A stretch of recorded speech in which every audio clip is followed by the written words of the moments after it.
So last month, I created a Skillshare class in about 2 weeks worth of time. And in this video, what I'm gonna do is go over the entire process in detail, break it down, and show you guys how I created that class.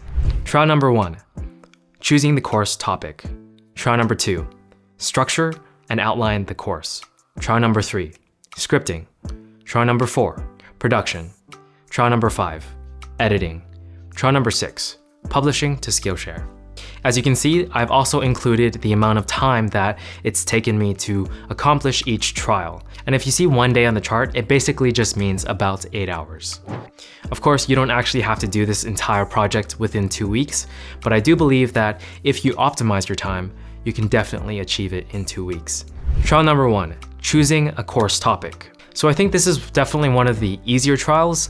I feel like all you have to do is base your course topic around a skill that you already have. So for instance, the topic I decided for my first class was a course on Adobe Audition, how to enhance your voiceover. And I felt like because I had 4+ years of experience in Adobe Audition and I pretty much use it like every other day, it's something I feel comfortable teaching. So you just have to ask yourself, what are some skills that I employ very often and I feel comfortable teaching? And after you make your list, you just choose one of them and go for it. Trial number 2, the structure and outlining of the course. So I actually made a video about this last week, discussing Skillshare's suggestions, so make sure you check that out. But the gist of it is that you wanna make a class surrounding a couple things. Number 1, you wanna aim for an average time of 20 to 60 minutes in your class. Number 2, you wanna base your class around a class project. So I'm gonna use myself as an example. In my voiceover class, the class project is basically to come out with a well-polished voiceover. It's a super simple project and each lesson basically has an action step that the student can do to get closer to finishing the project. And then number 3, you wanna sort of make your class something that's not like how to use Adobe Audition. Instead, it's more like how to enhance your voiceover audio, or how to do like audio editing for podcast. Those things are more specific and niche, and once you have those things, it's a lot easier for you to structure and outline your course.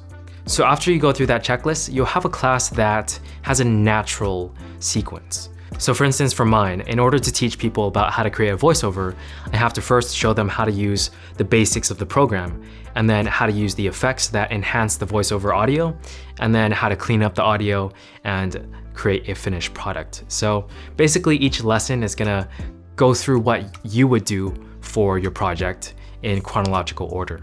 And by the way, I'm gonna go ahead and display how I structure and outline things. I actually use a Google Sheet. It's gonna be on my website and it's gonna be completely free for you guys to use.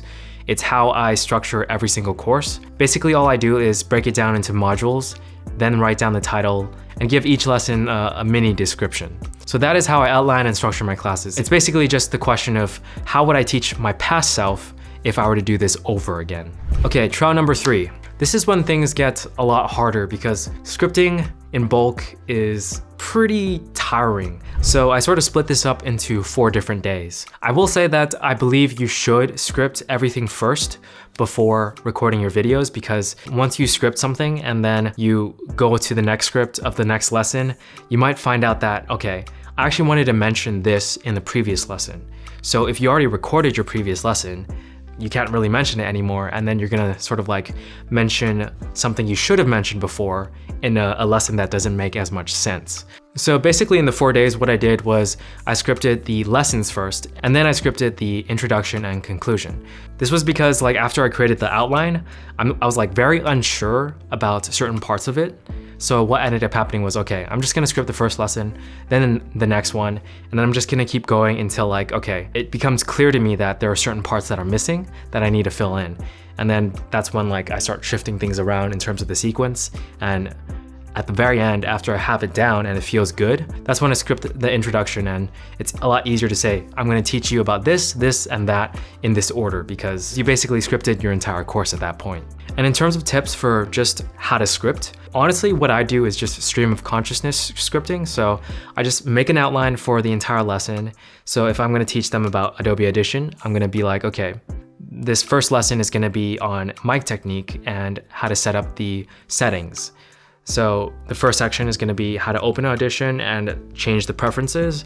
And then as I keep going, I'm gonna teach them about, okay, this is how you connect your mic, and then this is how you talk into your mic, and then this is how like you create a new file and whatnot. That's the general idea of it. You just sort of go through the process of what you would do and then write about it. I do have a scripting template that you guys can check out.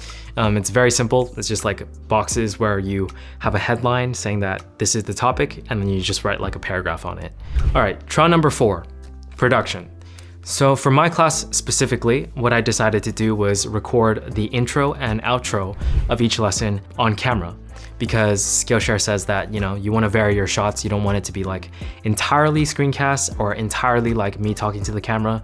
So I decided to mix it up by doing that. So after finishing the scripts, what I did for the first day of production was have the camera like right there, and then just record myself with my Shure SM7B, because that was gonna be the microphone I use for the screen recording. And then all I did was record all the intros and outros at the same time. So the intro and outro for one lesson I recorded back to back, because it's a lot easier to manage like one video file than it is 2.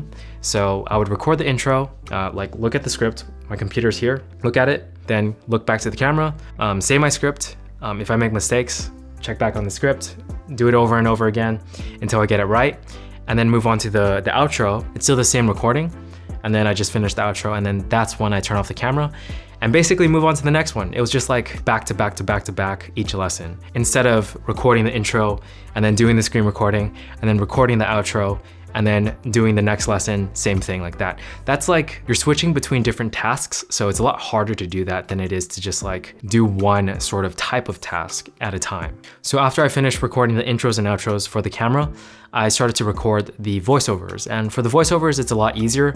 All I had to do was read the script while talking into my mic. I had 14 video lessons in all, so I basically split it up into 3 different recording sessions. So in terms of production, that's the intro and outro on camera, and then the voiceover.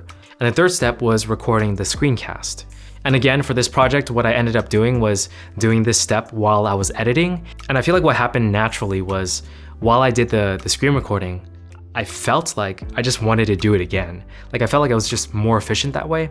And what ended up happening at like lesson number, I believe it was 6 or 7, was that I just recorded the rest of the screencast at once.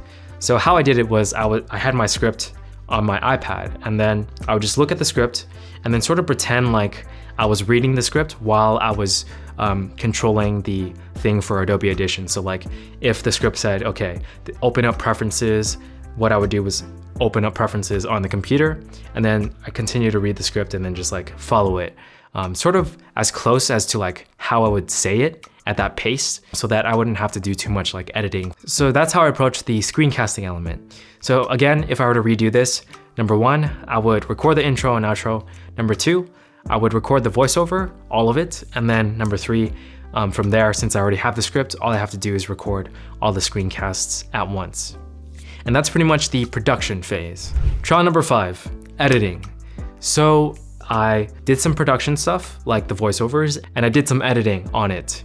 Interestingly, or conveniently, because my Skillshare class is based around how I edit voiceover audio, you can check that out to see how I do this part exactly. I'll go ahead and leave a link in the description. So what I actually did for this project was I brought in 5 lessons worth of production content, and then I had the intro and outro synced up first, so I did the cuts for those, and then I brought in the screen recording and did the cuts for those and matched it with my voiceover. What I would do if I were to redo this project over again is I would create all the sequences of every single lesson after the production phase is done, after the voiceovers are all edited. I would first sync up the intro and outro with the voiceover audio that I edited, do the cuts for those for every single lesson, and then what I would do is bring in the screen recording and start cutting those up in every single lesson as well. And that pretty much covers the entire editing process. It's like you're just cutting and putting things and timing things on the timeline. Of course, you can spice things up with some title cards, motion graphics, and just like cool transitions. I use a plugin called Animation Composer or Premiere Composer from Mr. Horse. I'm gonna go ahead and leave an affiliate link down below. If you guys decide to use it, I'll get a small commission from it at no extra cost to you, so thank you. But yeah, the general rundown is I just drag in a background from that plugin and then add text over it, and then add like a transition over that. And that's how I do my title cards. And I do it for pretty much every like headline that I had for the script to indicate that this is a new section of the lesson.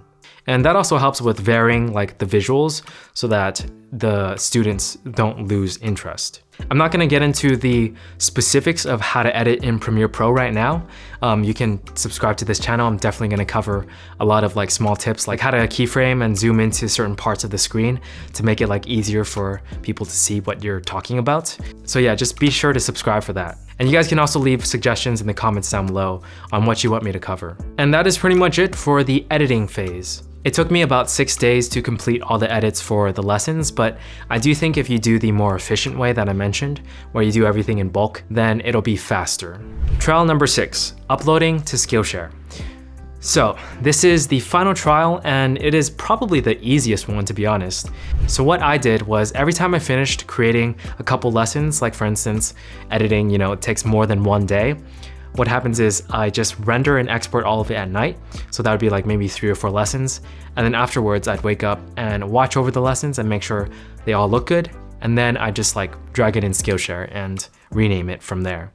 So I didn't have to like do all of it at once at the very end, because this way there isn't this sort of like mental strain that you're like uploading a crap ton of videos at once, and then you have to worry about watching over every single video at once, which is kind of a lot. And pretty much at the very end, all I had to do was fill in the class description, the class project, and attach a worksheet. So the worksheet that I created was basically an outline of each lesson's action step, where I just created an assignment for the students to do based on what they learned off of that lesson.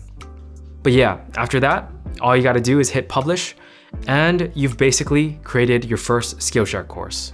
I will say that this is not an easy process. It's something that's gonna take a fair amount of time and effort and work, but it's gonna be worth it at the end. Again, I highly recommend you check out my previous video for Skillshare, because I did actually get a content strike for the first ever class I decided to upload.